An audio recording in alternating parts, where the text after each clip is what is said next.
a country on the borderline of Middle and East Europe. By rail, we travel from the capital, Bucharest, to the heart of the country. Traveling through Romania is like traveling through time. At places where the rails cut through the country, we see pictures that in the West belong in the past. In some old inner towns, it also seems as if time is standing still. It's a country full of history. We'll visit the centers of Bucharest and Brasov. With their little bricks and old-fashioned houses, these cities provide for a romantic scenery.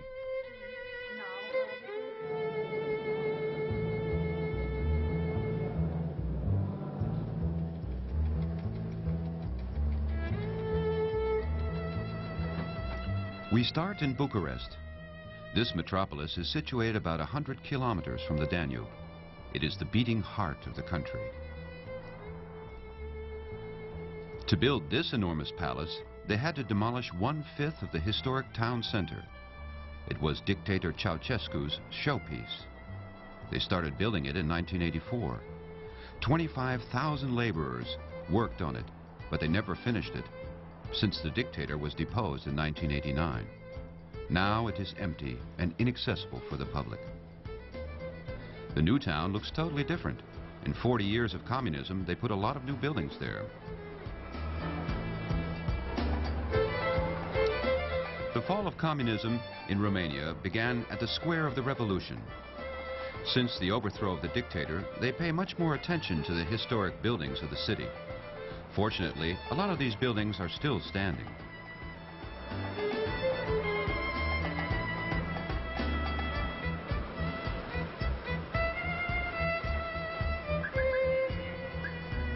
It's a delight to walk about the old quarters. About a century ago, the city took a cue from Paris and copied the architecture of the French capital on a large scale.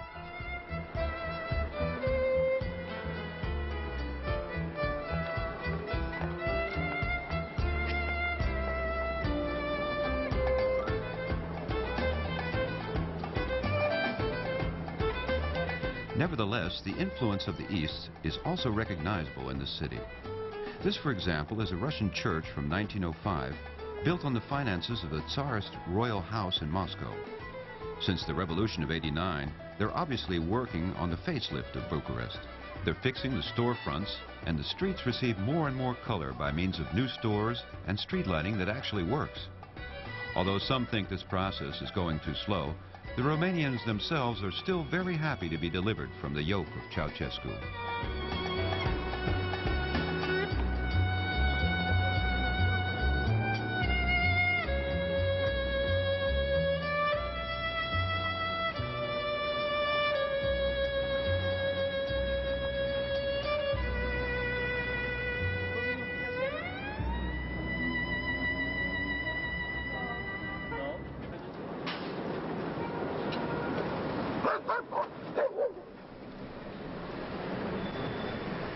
From the Gare du Nord, we leave crowded Bucharest. It's practically always crowded at this stately station, which is also the main station of the city. Gare du Nord is the place of departure for all Romanians traveling north. CFR is the National Railway Company. This abbreviation stands for Romanian Iron Railway.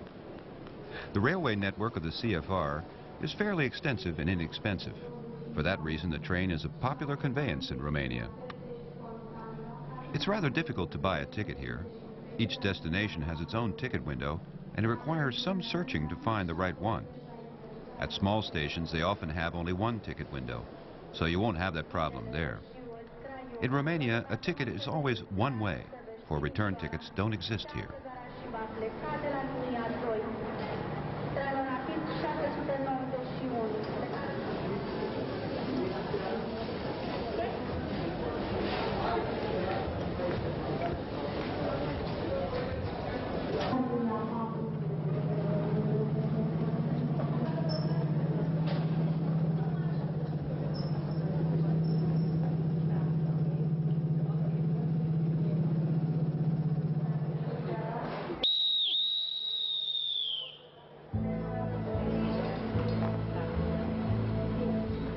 Ready to take off. They've marked the red carriage with the letter R, which means we find ourselves in an inner-city train.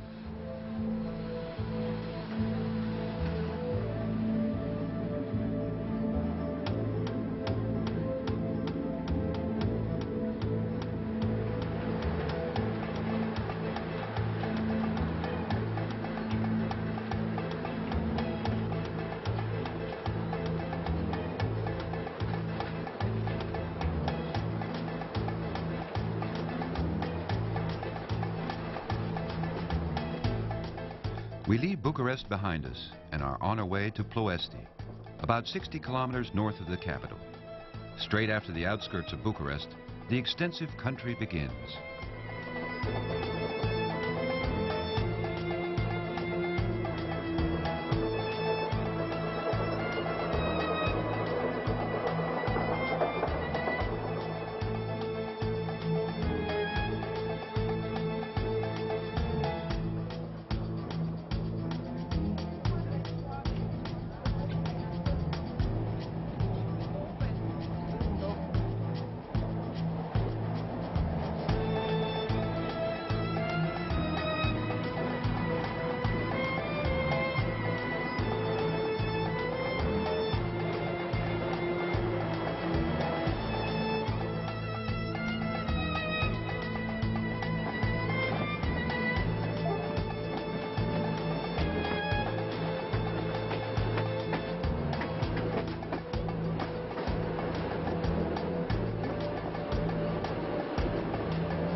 We arrive in Ploiești within an hour.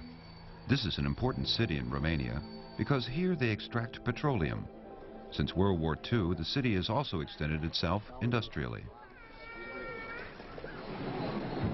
We're on our way, however, to the much nicer Sinaia, situated 50 kilometers further on. The flat gray country round about Ploiești slowly makes room for more attractive green.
Sinaia is situated in the mountains at a height of 900 meters. For years, this has been a popular place, especially amongst tourists. In former days, the rich inhabitants of the city used to visit this place to escape the pressures of the city.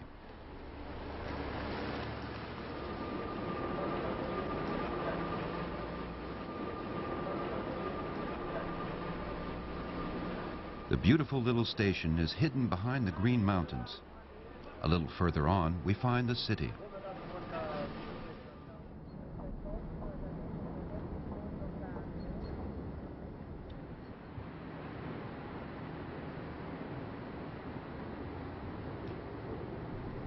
The name Sinaia is derived from the Israeli mountain Sinai. A 17th century nobleman had once been there and gave the name to a cloister he had founded here. For centuries, Sanaia was an insignificant village. During the last century, things changed and Sanaia became a pleasant country seat.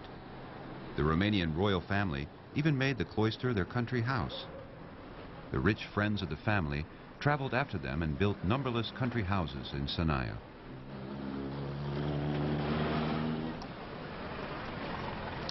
Nowadays, Sanaia is a crowded place, visited by lots of tourists. The surroundings are ideal for outdoor sports like skiing and hiking. For the great part, the population is depending on these tourists. The sale of souvenirs and the presence of the casino provide the village for good earnings. The attraction of Sanaia is hidden in the mountains. It is the 19th century Peles Palace, one of the most luxurious buildings in Romania. The palace was built by King Carol I. Originally, Carol came from Germany. To feel at home, he instructed an Austrian architect to build his country house in a German style. Peles is also the name of the little river flowing through the surrounding park. For a countryside, this building has a lot of rooms, no less than 160. It has a Venetian hall, a Turkish room, and a Moorish hall. Besides the Renaissance style, you'll also find the Baroque and the Rococo style here as well.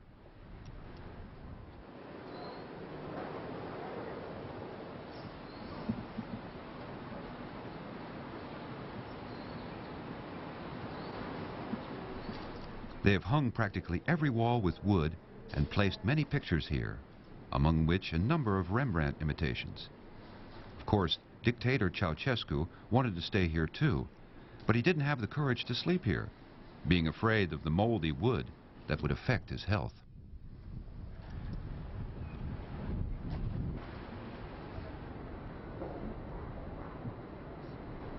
Back to the almost 100 years old station of Sanaia.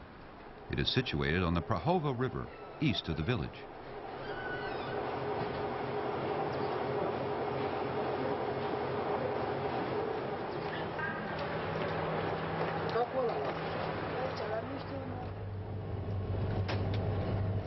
We get in and continue our journey.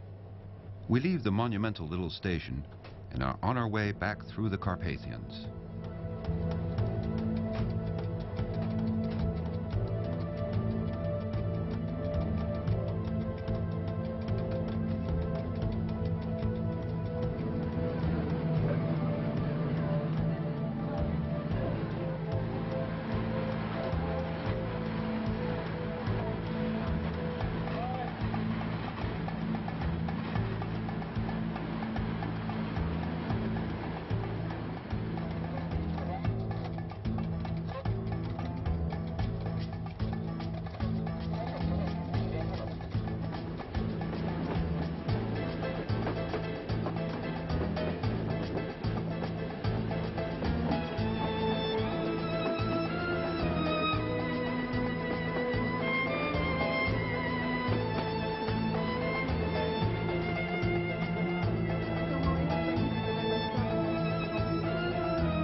We travel right across the mountain range to Brazov, a trip of 100 kilometers.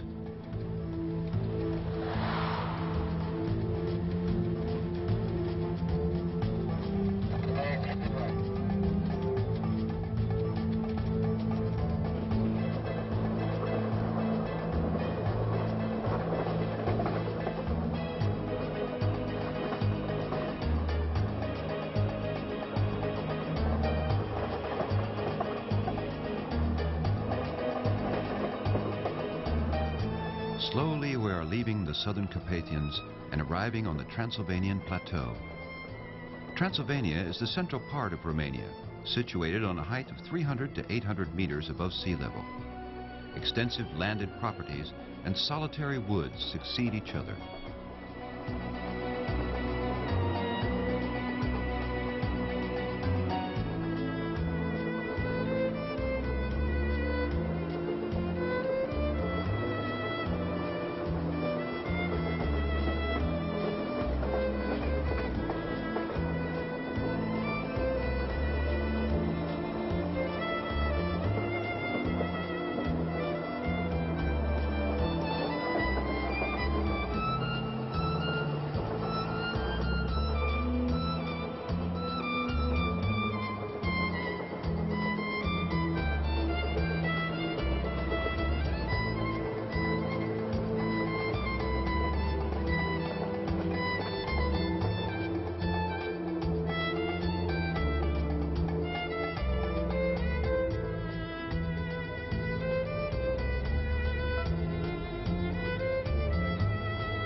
The station of Brasov was built during the Ceausescu administration.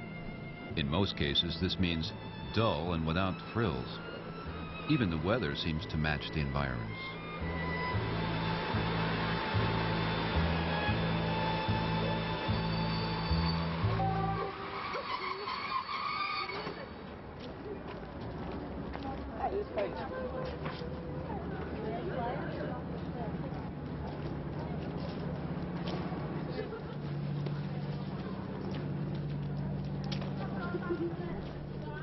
The city itself is totally different.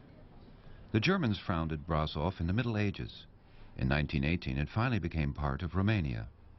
The city has many sights, among which this pointed St. Nicholas Church with its 4 steeples. They built the church in 1495 as part of one of the first Romanian schools. At first, the church only had 1 steeple, but a few years later they built 3 more. The St. Nicholas Church was the cultural and spiritual center for a very large area. Here they wrote and later printed books. The wall paintings especially are beautiful. Inside you'll find a few beautiful graves. After 400 years, they still conduct Orthodox services here.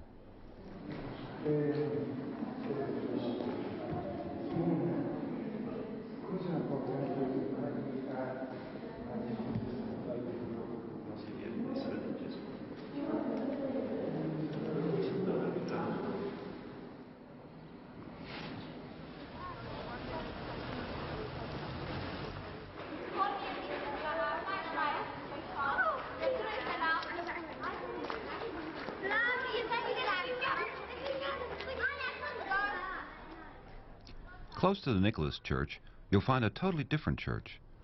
It is the Black Church, so called because it was partially scorched after a fire in 1689. They worked for almost a century on this 90 meters high church, one of the biggest churches between Vienna and Istanbul.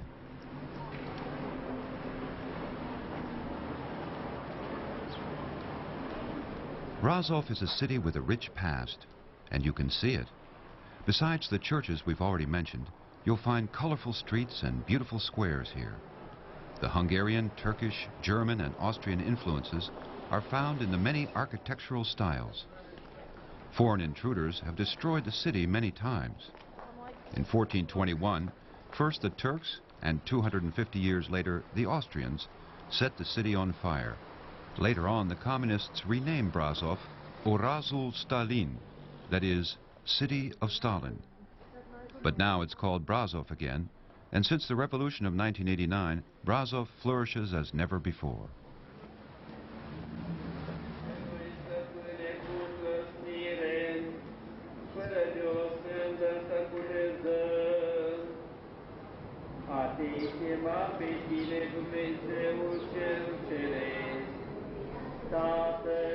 It's time to leave Brasov again and to continue our journey. Slowly, the blue locomotive of the CFR moves off the train.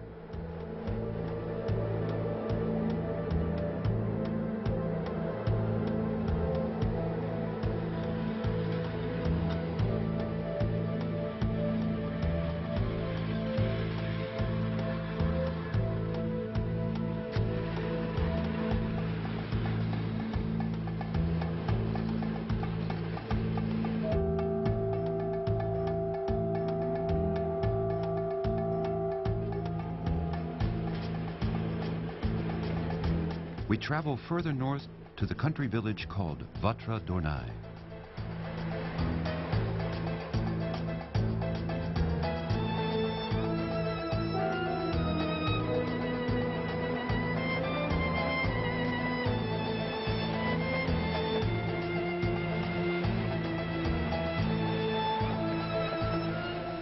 We travel through the beautiful province of Moldavia. The train takes us along the foothills of the Carpathians. The gray skies and the green landscape are beautiful.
After a trip of a couple of hours, we arrive in Vatra Durnai, a typical Romanian country village.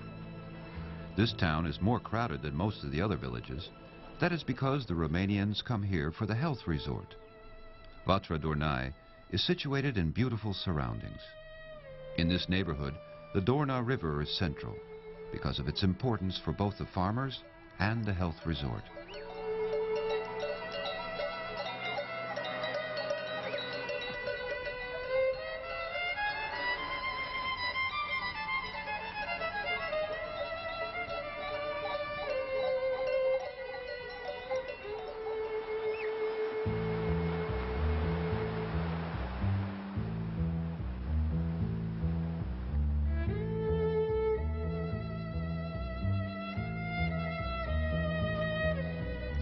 The rural population, for the most part, doesn't seem to notice the tourists.